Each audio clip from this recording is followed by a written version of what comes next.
Good evening. This is Avraham Shira from Eretz Israel. Welcome to our Sukkah.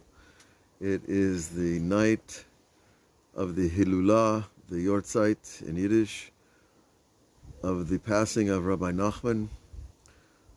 And it is a special night for all those who learn the Rebbe's works, who follow his teachings, because we know that the day that a righteous person leaves this world, he doesn't lose power. He gains power.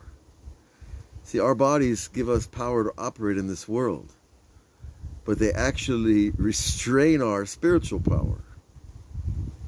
Understand? Our bodies give us physical power in this world, but they restrain us from spiritual power in the upper worlds.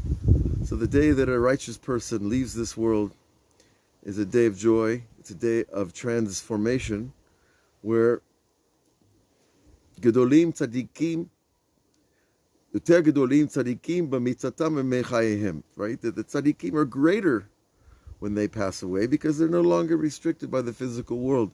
You can get a lot more done when you can travel at sublight speeds around this planet. And the speed of thought is very fast. Anyways, we've been learning in Torah Lamed Gimel 33 in the first section, Likuti Moran, on our daily class in Patreon. And but here is Sukkot, and I feel like we're going to share more with the world because this material is transformative. It cannot receive this material without a new insight. I want to welcome my Uncle Max. It's wonderful to see your name there. And Lynn, welcome, and all our viewers from all over to our Sukkah here in Gush Etzion. We've got about an 800-meter drop down to the valley and all the way to the sea. So we're going to begin with some Kabbalah that's going to explain to us this idea of how to create worlds. Because the same qualities that God creates, everything that is around us, are the qualities that he creates personality. And he creates his own personality as a projection into this world. And so if you're an actor or an actress or even a singer, you'll understand this idea very well, that, you know, they say that these famous actors from Hollywood, these comedians, they weren't who they were on stage. They created a persona. All the famous ones from back in the early days of Hollywood, they created a persona and they projected that on stage, but they weren't the guy that they were on stage, you know, like Don Rickles running everybody down in Las Vegas. At home, he wasn't that kind of guy. So God created a personality as well. And this became a universal blueprint for all other human personalities. And he begins by telling us about the measures of those personalities. And it goes like this. There's two types of days. Now in Kabbalah, a day is not just 24 hours, it's a measure. It is a measure of time and space. Because of course, without the moon, without the earth, without the sun, there is no time as a human reference point. The minute you get in your spaceship and go up there with SpaceX, their next trip, you know, there's no more time as we understand it. And we're not talking about just that kind of time, earth-bound time. We're talking about time that is measured in qualities of good and evil, of wisdom, understanding, knowledge, kindness, strength, truth, glory. I'm going down the tree of life as I name these qualities. Each one is a different feature in a human personality. And so we're all like the lights on a tree, and some people shine with their strength, and some people shine with their love, and some people shine with their knowledge, and some people shine with their victory in battle, and some people shine with their speech, and some people shine with their hands. Everybody's different, but everybody has the same collection of traits. However, each person has his own combination. Now he goes on to tell us there, Yamei Tov, Yamei Ra. There are good days and bad days. Now everybody can relate to that idea. Good days is when things go your way, right? And bad days, well, nothing goes your way. But it's not that constricted an idea. Rather, it goes on to tell us, K'mo shekatuv, b'yom tova Heyeh b'tov. On a good day, be in the good. You know, if it's a good day, it's the day they're going to make you president, or the day that you're going to get a raise, or you just made a couple 100% in the market. That's a good day. Be in the good of that day. Don't let your mind wander out to something else. However, b'yom ra'ah, but on a bad day, ra'eh, see. Now this is from King Solomon. He said, on a bad day, see. Keep your eyes open. Look around you. Don't keep your eyes closed and hide in your room under your blankets and sleep till 12. Right? We're not hiding. We're actually looking. What are we looking for? If it's a bad day, it's a bad day. I want to stay home. I don't want to go out. No, he says, Hayinu shetzarich la'adam nistakel sham hetev hetev. He needs to look very well. On a bad day, we need to look. Keep our eyes open. Why? Because there you can find a good day hidden in the bad day. You can find good features in a bad day. You just have to learn how to look. And he tells us, well, the easiest way to find the good on those days is the Torah itself.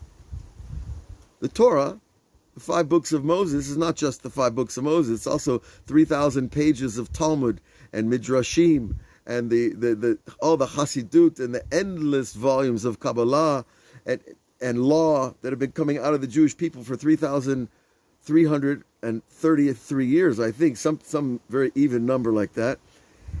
All of it's called Torah for our expanded look in this discussion. And those days are called measures, right? It's a measure. It's not necessarily 24 hours just to be called a day. It could be a measure of a day on Venus or on Jupiter, or it could be a measure of God's days.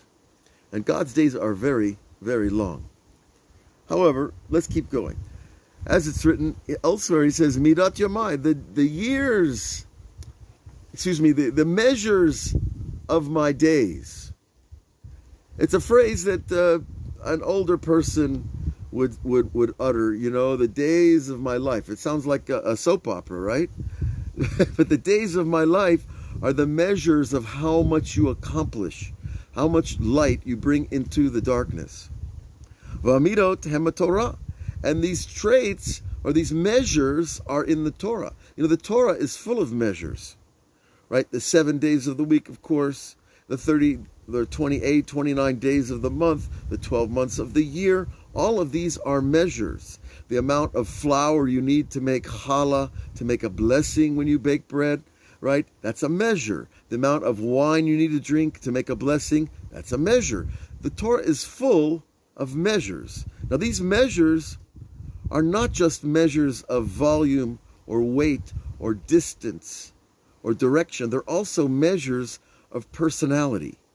They're measures of how wise you are, how understanding you are, how loving you are. Because everybody's different. Everybody is a combination of these traits. Because the Torah is God's way of being in the world in a measurable way. In other words, we're talking about an infinite, eternal being. That's too big for us. There was no handle at all on that idea. But the Torah, especially the 5 books, right, that came from Moses, those are chosen measures that he actually used to reveal himself. So we see this in God's names. We study this, his names in Kabbalah too. We think of God, he can be described as a warrior with long black hair, and he can be described as an old man with a white beard. He can be described as a judge. He can be described as a grandfather. He can be described in many different personas, if you will. But those personas are not stam human inventions. They are, if you will, energy fields of a personality. And as you know, look back at your life. Look at who we were when we were 17 and 27 and 37 and 47. It keeps going, right? It keeps going, but we're different as we get older. Our traits change, and hopefully for the better, and if we work on them. And the Torah, midaberet mi'ava v'yirah. The 2 of the main traits are love and awe. Now, awe is like, whoa, I better not get any closer. This is an awesome moment, like you see described in various places in the Bible. And then, of course, love, we understand better, is that feeling of union with something. When you love somebody or something, it becomes part of you. Okay, these are also called traits or measures. As we said before, personality traits. And with these traits, God created worlds. Now, what are we talking about? We're not talking about mountains and valleys and oceans and rivers. Although they are results of those energy fields that we call his traits. In other words, behind the mountain and the valley and the stream and the river there are energy, life force fields. And I think enough science and enough technology has proven the sentient beings that exist in plants, in trees. Well, certainly everybody knows their pet, their pet has a personality. Well, where did he get that personality?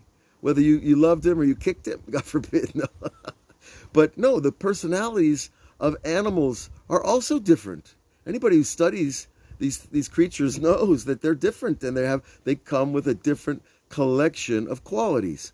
All of these come from the original paradigm of what we call in Kabbalah the 10 Sfirot, the 10 Midot, that are what I like to think of as the multiple layers of the soul, from the highest to the lowest, from the most intellectual to the most physical.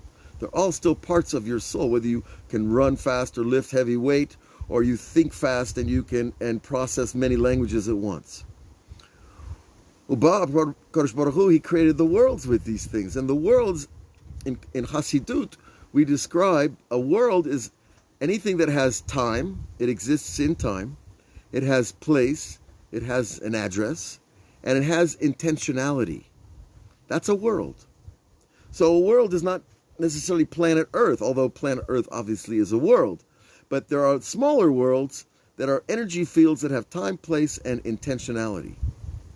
So let's say you tell somebody, I love you. Well, it has time. You said it in time. It has a place where it's said, and it has intentionality. That means you created a little force field, a little world.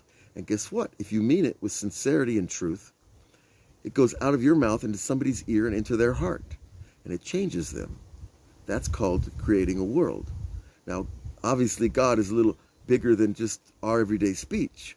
But it's happening by us, it's a dugma, it's an example of how it happens on a cosmic level as well. It's lo uman, and it says further, and God said, I will be by him as a craftsman. So this is a very interesting thing. He says here that your personality is like, think of yourself as a wood carver.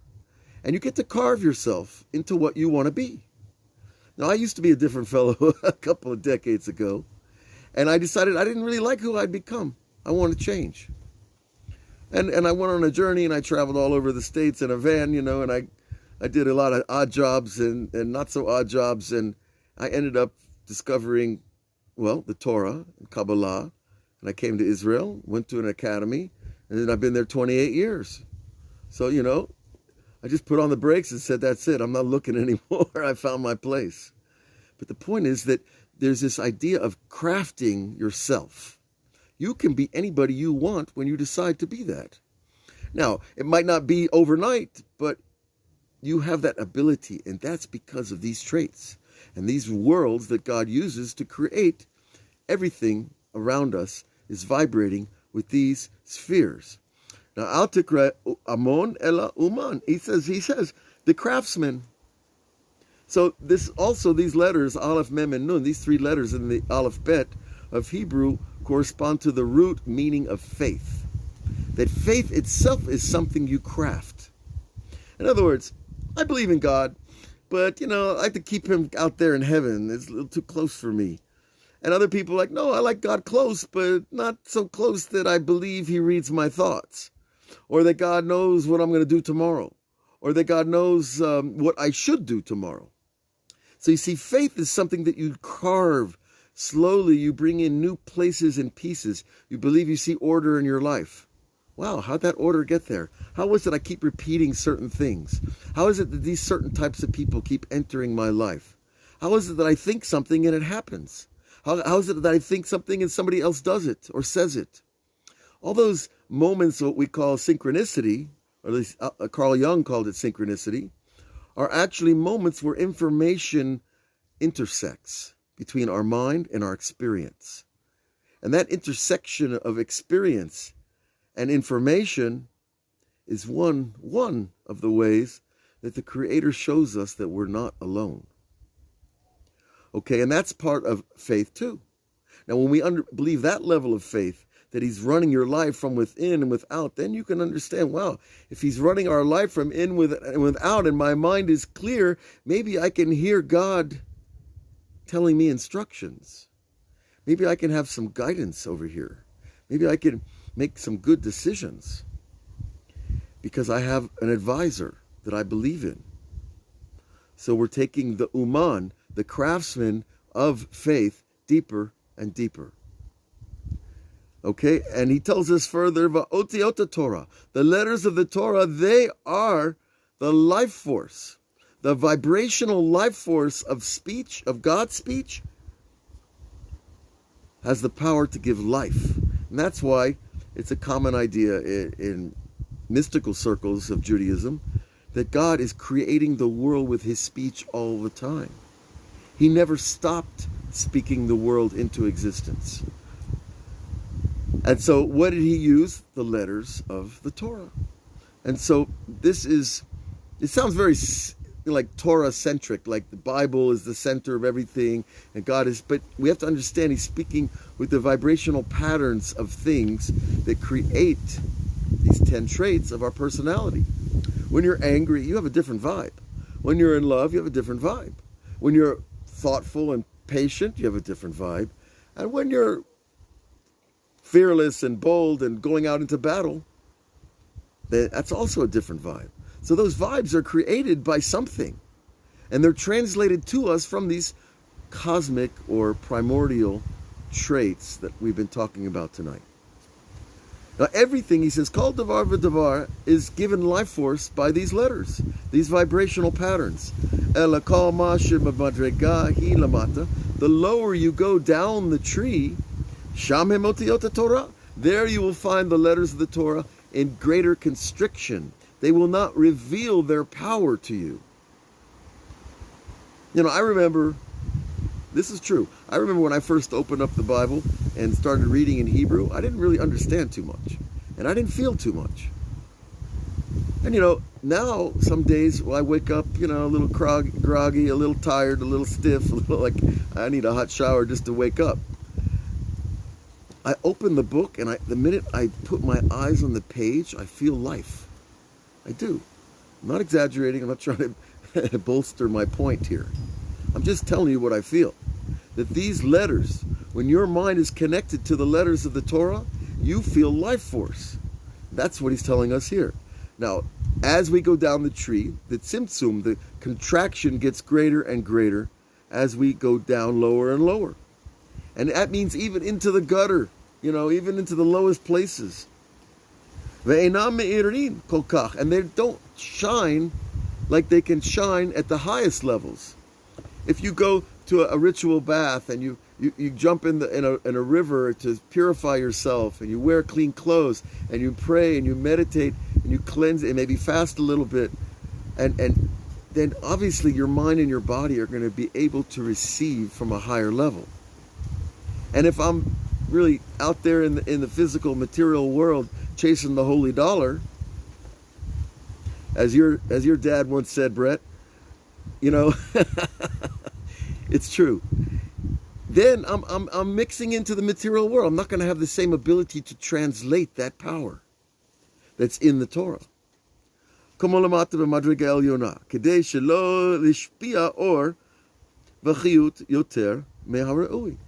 So what happens, it's an amazing idea though here. God knows what level we're at, how much we can handle and how much we can't handle. And if we get too much light at once, it's going to break our psychic ability to perceive reality in a normal way. You see these people, you see them walking down the streets of Jerusalem. They're talking to the building, they're talking to God, they're talking to everybody but the person in front of them. That's because their mind has been shattered by too much light. It's called Jerusalem syndrome. If you want to look it up in the books, it's actually not funny, but sometimes it can be.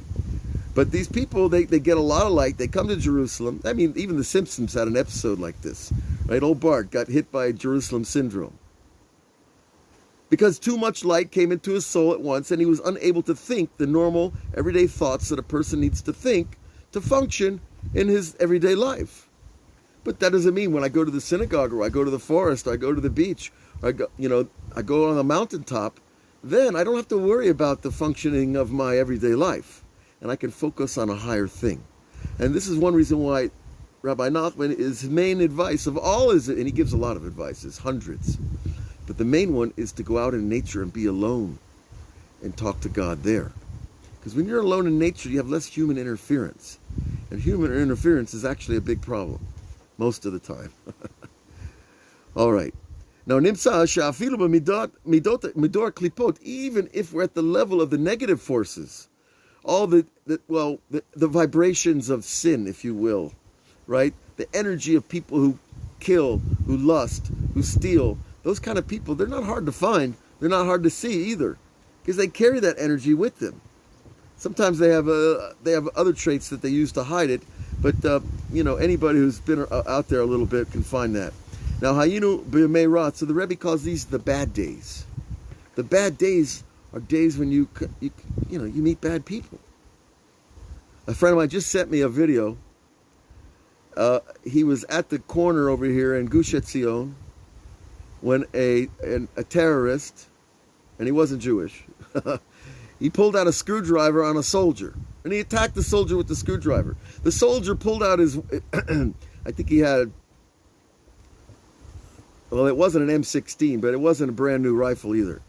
I'm not sure what they're using over there, but he had pulled out his rifle, and he got 2 bullets in the chamber at once, and it didn't fire. And so the Arab came at him with the screwdriver, and threw him and they fought and wrestled on the ground. And a friend of mine, who's about like 6'4", 280, he happened to be there, and he's an ex-soldier, and he ran into, it was at a bus stop. He ran into the bus stop and kicked the guy a few times sharply, and the story was over. But the point is, that's not a good day. That's called Yamei Ra. Even though a good thing happened, the soldier wasn't hurt, and everybody, no blood, and I don't know about the soldier. I guess the terrorist was taken off where he needed to go. But the point is that there are days where you meet people that you'd rather not meet. And that's called also Yamei Ra. But it can also happen to us. There are days where we're not in our center. We're not actually connected to the good within. And these are Shehem Midot Ra'ot. And these are the bad traits. When I'm arrogant, when I'm loud, when I'm pushy, when I'm impatient, all the good qualities that hopefully don't come around so often. And he tells us this is also connected to bad language. Language does not reflect truth. Language, I don't need to get too far into how much bad language there is out there today. But even in the bad language, you could find the letters of Torah. Now, I mean, I could give you examples, but I'd be embarrassed. But there are curse words in English, for example, that correspond to holy words in the Bible. And, maybe we'll have to do a special class about those types of words. But in Hebrew, they're just, one is an acacia tree, right? And look it up in your dictionary or on your Google if you want. Or to go out, for a ship to go out on the sea. There's different words that are actually quite the inappropriate words to be using at all, much less on a live Facebook class. But the point is that all things receive this spark of truth through the letters of the Aleph Bet and the Torah. Aval Mahamat Ribu Elevushim, because of the increased garments, V'gadel Tzimtzumim, and the greatness of the contractions of the light, right? Einam Nir'im Ota Torah. They don't shine. Now, I can tell you, if you go out and do the spiritual practices and purify your soul, and then open the book, you're going to have that same experience that I try to describe, where the letters, they jump off the page. They can even jump into your heart. They'll open up your mind so fast you won't even know what happened to you when you're in that state. Hayinu Yemei Tov. And these are the good days. The good days where you feel God is close and you just know it. You just know it.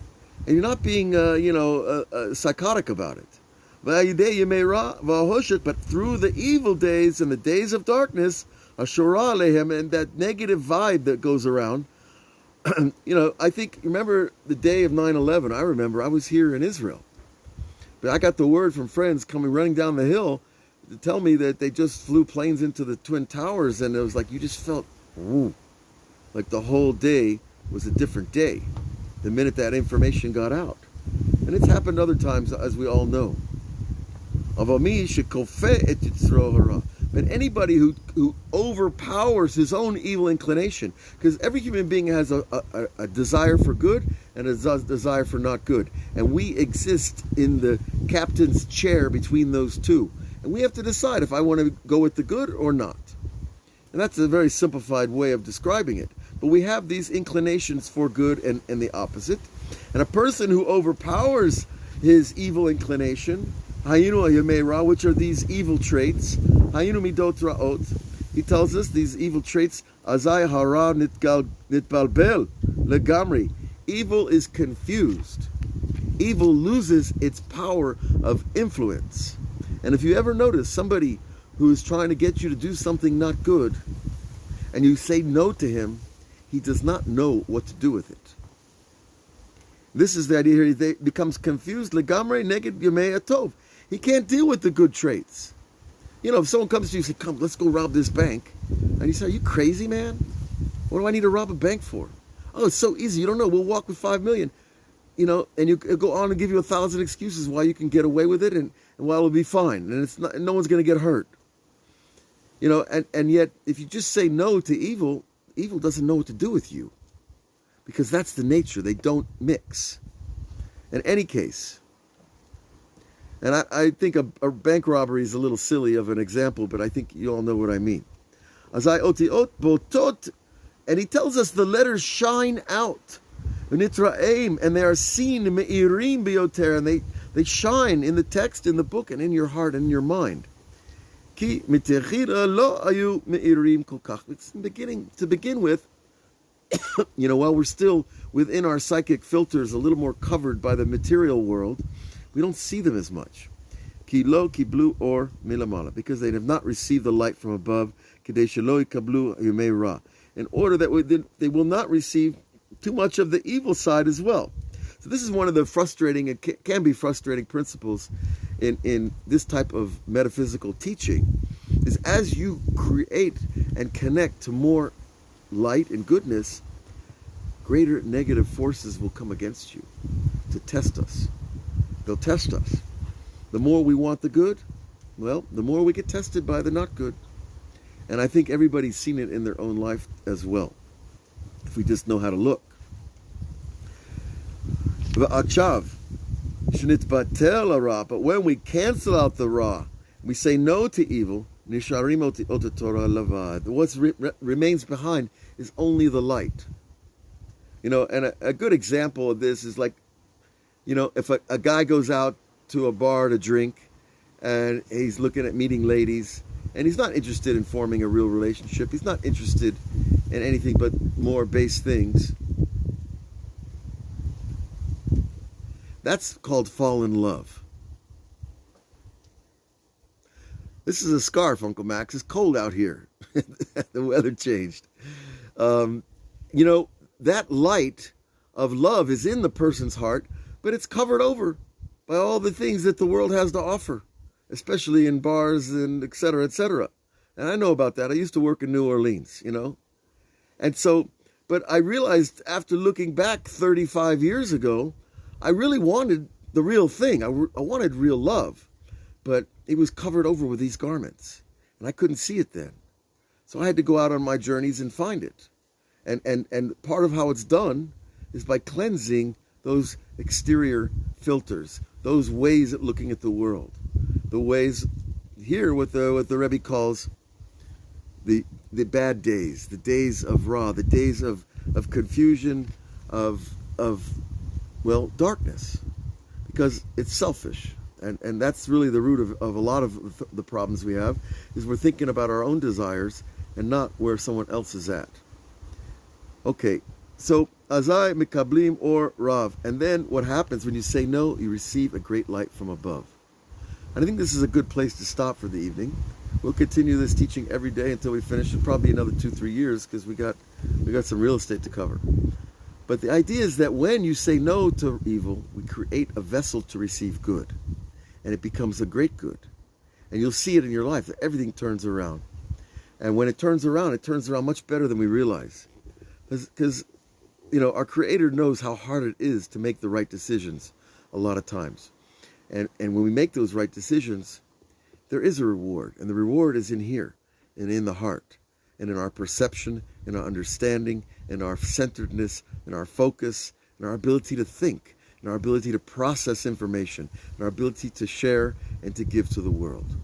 So there's a lot of good out there, and there's a lot to look forward to in this pathway that we've been talking about tonight. And I hope it's been illuminating and for everybody at their own level. Because these ideas, we go over them and over them and over them. But it'd be great to see you there, Uncle Max, and great to see you, Brett, and all the old friends that come around here on Facebook. And we'll have to get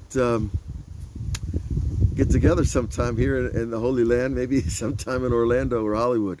But we love you all and miss you all, and you should have a wonderful day, and you should have a good day means finding the good in the day, and share that with others.